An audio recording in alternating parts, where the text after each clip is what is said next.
What's up, people? It's your man Urban Lover coming from your mama's basement, baby. And you know the deal. Coming to talk about that Bucks game, because that's what I do.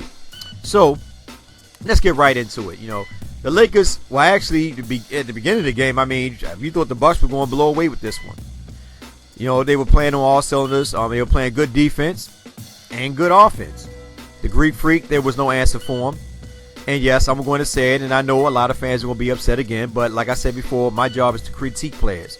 Critiquing does not mean that I'm being biased. It does not mean that I hate certain players. I'm just basically talking about their weakness. And we're going to go through it. Okay, so if we're going to start with Randle, because Randle's on the top according to ESPN. Now, Randle, to be honest with you, had a good game. But I mean by a good game, I'm talking about as in rebounds and assists. He had 1 block. Now, the point is, he had 12 rebounds. He had 5 on the offensive board, 8 assists, 4 points. Now, this is what I have a problem with Randle. He tends to disappear on offense when it comes to scoring. And remember, he has the ball majority of the time. This is the problem where his low post offense becomes obsolete. Obsolete, you want to call it. And the reason why I say this is because when scouts watch the Lakers, coaching staff, when they sit in the film room and they watch the Lakers, they know the Lakers' strength and weakness. The Lakers love to shoot the three. And this is the main reason why you always see D'Angelo Russell, Nick Young, and sometimes Jordan Clarkson always hanging around the perimeter, never cutting. This is Luke Walton's offense. What I mean by that, Julius Randle brings the ball down. Everybody stands around the perimeter. Julius Randle try to get to the paint to see if he can create something for himself. Basically an ISO play that leads to a setup for a pass for somebody that's out on the perimeter. Usually, defenders will actually meet Julius Randle at the top of the key. 2 defenders. When that usually happens, Julius Randle spins around and passes to the man that's trailing. Not paying attention to the man in the corner or the other man in the other corner, down at the corner, for the other shots. They're already sitting there. If you don't believe me, go back and watch the film. Like I said, I'm not here to be biased, but I'm just calling it for what it is. He comes down, turns around. And most of the time, the person that's always trailing is Nick Young. And Nick Young got the green light. Why I say this? Because Nick Young takes the most threes on his team. Simple as that. 90% of the shots are threes. Luke Walton doesn't mind this. Why? Because if he did mind it, he would actually take Nick Young out. But instead, Nick Young is still in there. Now, I'm knocking Nick Young. No, I'm not knocking Nick Young. Nick Young played pretty good this game. Nick Young actually put the ball on the floor. For many fans that say that Nick Young cannot put the ball on the floor, Nick Young went to the basket 3 or 4 times. Nick Young was having an excellent freaking game. If y'all don't want to believe it, look at the stats. He was doing freaking good. This dude was putting the ball on the floor. He just got tired. Sometimes you just do get tired of losing. And you become to the point where, you know what? Let me just stop talking and just play my game. Nick Young put the ball on the floor, went to the basket, had a couple. We had 2 dunks? He freaking going to the paint. I was like, whoa, go ahead, Swaggy. Do your thing. Nick Young was doing his thing. And like I said, at the end of the day, people fail to realize this team is only good when Randle is good. And I'm not, and this is the thing that a lot of fans sit there and they think that I hate Randle. I don't hate Randle. I just want Randle to work on his offensive skill set. And that's what people fail to realize. He's one-dimensional, meaning that he doesn't have a real low post move. He goes down there, he look awkward. And the thing is, he loves the left. He only used the right once or twice, but he loves to use the left. And he uses the elbows to clear his, to make space in order for him to get a layup or whatever it may be. Now, I liked the game last game they played, where he took a couple jump shots on the Houston Rockets. When he got down low, did a couple fadeaway jump shots. That was cool. But I like to see him go, be physical. And when I mean physical, I ain't talking about do illegal moves in order to make space in order to create shots for himself. But anyway, like I said, he had 32 last game. This game he only had 4 points. Just imagine if Julius Randle was consistent, and that goes for all of them. But Julius Randle, because I'm always, the reason why I always talk Julius Randle, because he is the focal point of the offense. Now, keep in mind, Luke Walton does like Ingram, but Julius Randle's the main man that always bring the ball down. This is the reason why he has 4, 5, 6, 7, 8 assists, because he actually runs the offense. The offense is actually ran through Julius Randle. No one want to believe me. All you got to do is watch it. Julius Randle's the main one bringing that ball down. That means he has the first touches. When Brandon Ingram get it, Brandon Ingram is very unselfish. That's why he came out and said that players need to pass more. Be a little bit unselfish, because Brandon Ingram is an unselfish player. Brandon Ingram passes the ball around, whatever, to an open player. But at the end of the day, Julius Randle is the motor that goes.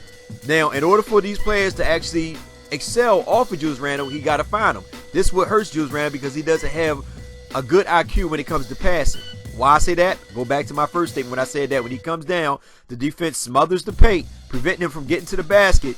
What he do is he does three things. One, he would get caught up in the air, and when he get caught up in the air, he makes a bad pass, or he'll try to do a turnaround pass to, like I said, the man that's trailing. Two, he noticed the defense, which is a good part of the IQ, because now he noticed the defense, and before he even come into the mesh of the defense, he turns around and kick it out to Nick Young. But that's my problem, because there's other people that's open on the wing, or if there's a man cutting once in a blue moon, but you never really see a man cutting. Now, another thing, if Zubac is actually there, he will make a nice pass to Zubac, but sometimes they're actually passes that were meant to be shots. But because he don't have no arc on it, it usually falls, and Zubac usually there to pick it up and lay it in, or whatever it may be. Same with Larry Nance. When Julius Randle came down. Now, I know a lot of people be upset with me, and get in the comment section and tell me, well, he did this, he did this. But I'm trying to tell you guys at the end of the day, it's ain't nothing but critiquing. All I want to do is work. All I want to do is work on this offensive game. If he work on his offensive game, I know, my mama know, he could be a beast. You know what I'm saying? But he doesn't work on his offensive game, and that's why I say that.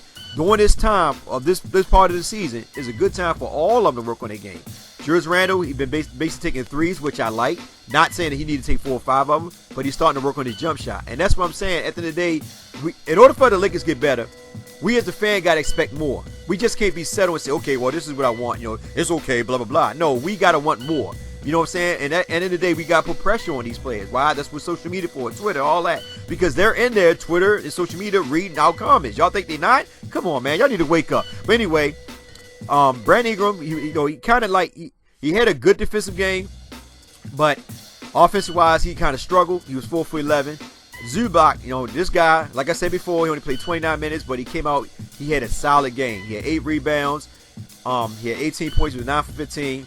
He was actually taking care of Don Maker and Big Greg Monroe. He was doing his thing against him, but at the same time, they was scoring inside on him too. I mean, let's be real. I mean, there was actually a lot of broke down defensive plays where the Greek Freak would blow past Julius Randle and Zubac couldn't do nothing with him. He was either a little too slow to get there to help out on the weak side defense, or he was just already there because the Greek Freak was actually like just shooting over Julius Randle.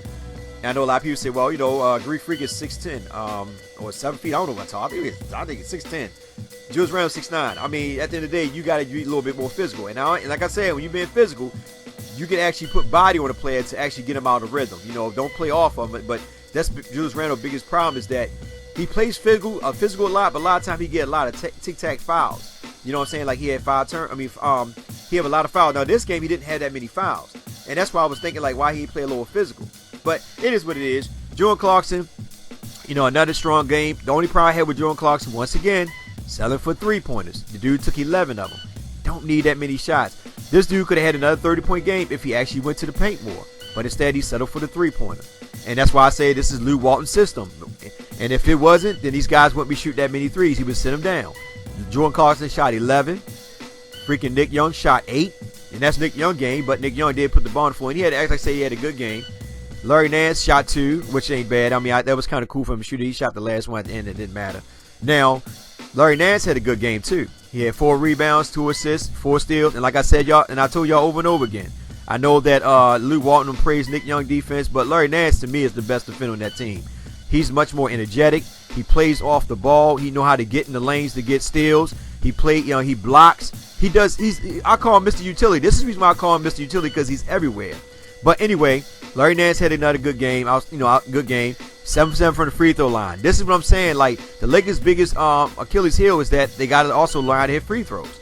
That hurt him at the end of the day, too.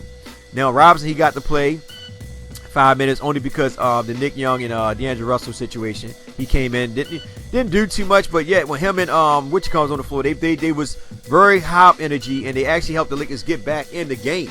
Him and Nwaba, they actually got him get back in the game. Nwaba had a nice little play to the paint where he dunked. I like Nwaba because he actually finished around the rim, which I like. He's not selling for layup. He's actually trying to dunk it, and that's cool. I love it. Corey Brewer only played 7 minutes, which is cool. Like I said, these young guys need to get more minutes than some of these old heads. Russell, I know a lot of fans might hate him, but dude had, he was starting to get in the rhythm. In this game, he probably end up with 20-something points. And I truly believe if Russell, who the fake refs called that bull crap technical foul on Russell, that little push, I mean, come on, man, that could have just been a foul. They called a technical foul on Russell and wound up getting him ejected. The guy was actually on his way to have a pretty decent game. How I know? Look at his field goal. I mean, look at his game. The dude was 5 for 9. He was 2 for 3 behind the 3-point arc. I mean, he missed a couple free throws, 2 for 5. All of them got to work on that. He had 2 rebounds. He had 2 assists. He had 2 turnovers. He had 14 points. He was on his way. And Don Tizzle made a good point. He stated that Russell, once he acknowledged what it is that he must do, he started to get into his rhythm. Because Don Tizzle said something about him after he'd been on the bench for like 2 or 3 games. He probably pick it back up. And that's what was happening if you watch this game. This guy would have probably had 20-some points too coming off the bench. But, the situation with him and Nick Young, that happened, with Greg Monroe. So they got both ejected. And that's my thing. Like I said, guys, do not think that I'm hard on players because I critique them. That's why I put that video up Friday. Well, I had to drop it this morning. But that's the reason why I put that video out, because some of y'all are just like, in your mindset, y'all think that when I talk about players, I'm hating on them or I'm just being biased. That's bull crap. I talk about every freaking player on this team. Simple as that. Because why? I want our team and our players to be better. So get it out your mind thinking that I'm biased and all this other bull crap, man. Because it sounds stupid to me, right? Because you don't, like I said today, I'm not sitting here nitpicking off players. I'm basically talking about their weakness, and everybody and their mother know the weakness of the Lakers. The coaching staff of our opponents even know the weakness of the Lakers. Come on, I've been saying this since day one. That's the reason why I do what I do. But anyway, kudos to Zublock for having a real decent game, and Nick Young. And also, I want to talk about the Nick Young, D'Angelo Russell situation. Now, I love what Luke Walton said about his player. He loved seeing him do that. Loved taking off for each other. I was happy about that. Reason why I was happy when the situation occurred with Nick Young being ejected, because number one, somebody stated that Nick Young, it's just a rookie, that Nick Young only went after him, but it was Greg Monroe, he wouldn't have went at him. If I'm not mistaken, Nick Young is always the main one on that team to actually go after players. If somebody fouled him, Greg Monroe wasn't the one that fouled him. But there was plenty of time where Nick Young, frustrated, actually went after players. I mean, there's many videos where you see Nick Young went after players. So come on with that bullcrap logic about, he only picked certain people to attack and all this and that. That sounds foolish to me.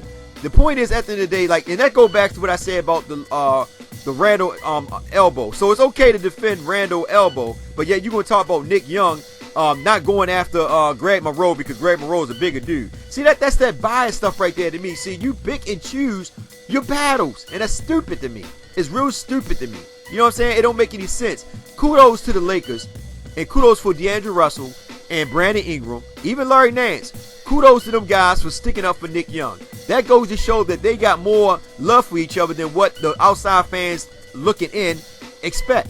That goes to show that Nick Young ain't thinking about that video bullcrap that happened years ago, whatever it may be. Him and D'Angelo Russell been squashed that thing. Anytime D'Angelo Russell comes to the defense of Nick Young, that's beautiful, man. And that goes to show that D'Angelo Russell ain't backing down. And for the fan that sit there and talk about he ran away, he didn't run away. He stood there and pulled his shirt up, man. It was running his mouth. Greg Monroe just didn't notice him because he pushed it from the back. You know what I'm saying? Greg Monroe was still going at the Nick. You know what I'm saying? So anybody could have pushed for it back and he didn't turn around. So come on, y'all. Stop with that nitpicking, man. Seriously. At the end of the day, man, love all of them. Just critique them, but love them. God dang it, dude. I mean, they going through enough as it is. Nobody want to sit through a whole season of tanking. So come on, man. Have some love for these guys, man. Y'all guys be beating up on them and all that, man. Hating on them for no apparent reason, man. And like I said, y'all don't even understand Luke Walton's system. You don't even know how it's ran. Then we sit here and try to, Luke Walton's system is this. No, it's not. All you got to do is look at this. It's very easy. Like I said, right now, they're just doing scrimmage basketball. They're doing ISO plays. They're not running anything that's relevant to Luke Walton's system like it was at the beginning of the season. He's just letting them play, man. Why? Because he knows that they tanking. Matt Johnson already told the guys, go ahead and tank. And I know the players are frustrated. Even the fans are frustrated. We want to tank, but we want to see good results. So kudos to the Lakers, man. I'm happy that y'all came out to play. I'm happy that y'all actually showed some type of dignity, man. You know what I mean? Don't just let somebody come in and just do what they want to y'all. I don't care if y'all losing or not, man. That's that love. I love it, man. Screw all the rest of the people that continue to hate on these players, man. Screw y'all. Y'all ain't real Lakers fans, man. Y'all just biased fans sitting on the sideline in wheelchairs trying to talk with somebody else. Get the hell out of here.